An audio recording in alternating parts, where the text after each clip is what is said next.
Céus e terra passarão, mas a minha palavra não passará. Essa frase bíblica não somente nos ensina muito sobre a permanência da palavra de Deus, de que ela é eterna, de que ela é pura, de que ela é constante. Não somente isso, mas também ela já nos indica algo. Céus e terra passarão. Então, eles são temporários, enquanto a palavra de Deus, enquanto Deus é eterno. Então, que tal nesse momento a gente aproveitar para concluir esse estudo sobre a cronologia do fim dos tempos, lendo sobre o último evento que vai acontecer, conhecido como Novo Céu e Nova Terra. Então, vamos começar aqui o nosso estudo em Isaías capítulo 65.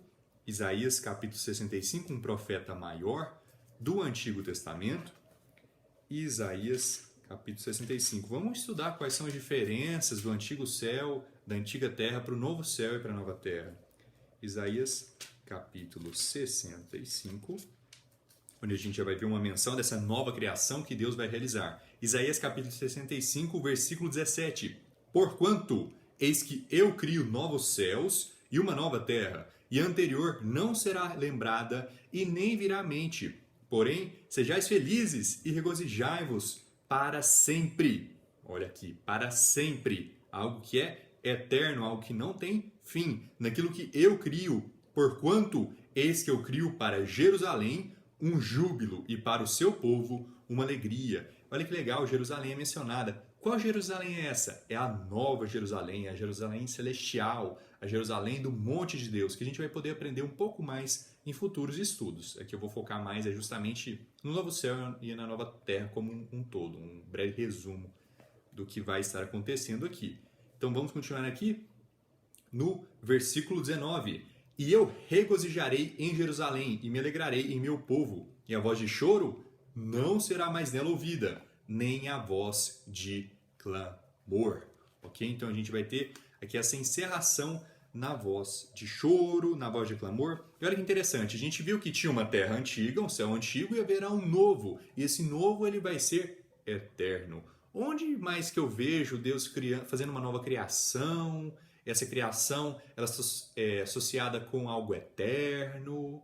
Onde que foi isso? Vamos para 2 Coríntios, capítulo 5, onde a gente vai poder aprender de algo muito parecido também, muito similar nessa questão de que Deus criou, existiu um antigo, mas Deus criou um novo e esse novo é eterno. 2 Coríntios, capítulo 5, indo aqui para o versículo 7. Portanto, se algum homem está em Cristo, ele é uma nova criatura. As coisas velhas são passadas, eis que todas as coisas se tornaram novas. Quando alguém é nascido de Deus, quando alguém é nascido de novo, quando alguém acredita em Cristo, é salvo, é eleito, um filho de Deus, essa pessoa ela é uma nova criatura, é criada um novo homem dentro dela. Então, de fato, quando eu acreditei em Jesus Cristo, existia ainda o antigo João. Esse João ele é carne. A carne ela é fraca, ela nos leva ao pecado. O novo homem, ele é nascido de Deus, ele é espírito e ele não peca. Você não consegue ver o novo homem dentro de mim. A gente não consegue ter essa visão espiritual. Deus tem. A gente consegue apenas ver o exterior, o carnal, o corpo. E é interessante também notar que existe uma guerra entre o velho e o novo homem. Essa guerra é constante, porque o novo homem, a carne, quer nos levar para o pecado. Porém, o novo homem, ele quer nos levar para fazer coisas corretas. Então a gente tem essa briga de as coisas que a gente quer fazer, a gente não faz. E as coisas que a gente não quer fazer, a gente acaba fazendo. Então, um breve contexto aqui do que é esse novo homem e dessa comparação do antigo, do falho, do pecaminoso com o novo, com o puro, com o perfeito. Vamos aqui para 1 João, capítulo 3, onde a gente vai aprender mais um elemento que tanto o novo homem quanto o novo céu e a nova terra compartilham. 1 João, capítulo 3, versículo 9. Aquele que é nascido de Deus não comete pecado, porque a sua semente permanece nele, e não pode pecar, porque é nascido de Deus. Esse novo homem não comete transgressão, ele não peca, ele é puro, ele é nascido de Deus. E é ele que vai para o céu. Carne e sangue não podem herdar o reino de Deus. Carne e sangue são temporários, mas esse novo homem é eterno. Não somente é eterno, mas ele também é puro. Vamos aqui agora para Apocalipse. Então, a gente vê eternidade sendo associada com essa nova criação e também pureza sendo associadas com essas novas criações. Apocalipse, capítulo 21, versículo 1. E eu vi um novo céu e uma nova terra, porque o primeiro céu e a primeira terra haviam passado e não havia mais mar. Olha que interessante, não vai mais ter mar. Então aqui a gente pode ver diversas mudanças com a atmosfera de nosso planeta. A superfície do nosso planeta, em maior parte, é o quê? Justamente água, água do mar. Então a gente vai ter o quê? Terra. Nesse momento a gente vai ter, claro, ainda vai ter lagos, rios. A Bíblia não fala nada explícito de que não vai ter mais nenhum corpo d'água, mas em relação ao mar, é evidente que a gente não vai ter mais. Então animais como baleias, tubarões, claro, a gente tem alguns que habitam rios, manguezais, etc., mas em sua maioridade não vão estar mais presentes nesse novo céu e nessa nova terra. A gente vai ter mudanças atmosféricas também por conta da quantidade de solo a mais que vai ter. E pensa agora que interessante, a gente tem uma enorme distância entre um país e o outro, por exemplo, o Brasil e Portugal. Então, na época da colonização, eles tinham que fazer essa viagem de barco que demorava meses e dias, eles tinham que passar por várias dificuldades, fome, sede, doenças, seja o que for. Agora a gente não vai ter mais essa questão. Então a gente vai ter uma proximidade muito maior. Claro, a distância ainda vai ser grande, porém é muito mais fácil você deslocar em terra do que em mar, considerando os recursos e tal, especialmente antigamente. Então, considerando isso também, vamos continuar aqui a nossa leitura. A gente não vai ter mais mar, já é um elemento que a gente sabe que está bem claro da nova terra por conta da falta de mar. A gente vai precisar também de uma nova atmosfera, então um novo céu aqui também, a gente já pode fazer essa comparação. Vamos aqui para o versículo 4. E Deus enxugará todas as lágrimas de seus olhos, e não haverá mais morte, nem tristeza, nem choro, nem haverá mais dor, porque as coisas antigas são passadas. Novo homem, ele vive para sempre. E o que a gente vai ter aqui nessa nova terra? A gente não vai ter pessoas não salvas, ovelhas perdidas. A gente somente vai ter pessoas salvas, pessoas nascidas de Deus. E essas pessoas não pecam.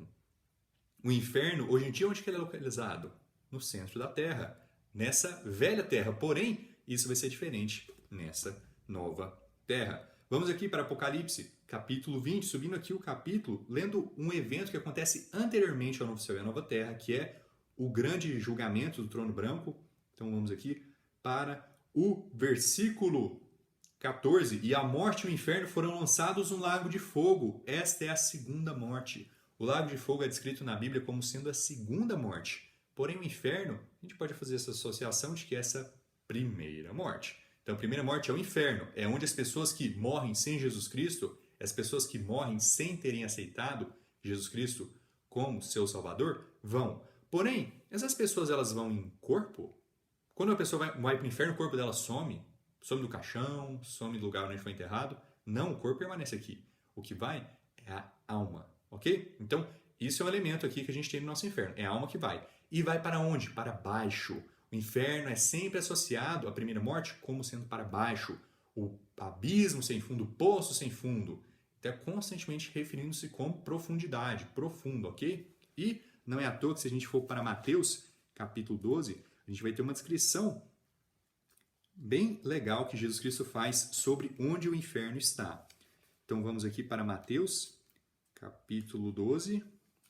Mateus, capítulo 12, versículo 40. Pois como Jonas esteve 3 dias e 3 noites no ventre da baleia, assim estará o Filho do Homem 3 dias e 3 noites no coração da terra. No coração da terra, olha que interessante. Então o inferno, a primeira morte, ela é descrita como estando no coração da terra. É o núcleo da terra que a gente tem com grande calor, uma profundidade bem grande, comparado com a superfície. Então realmente um abismo, assim, uma distância enorme.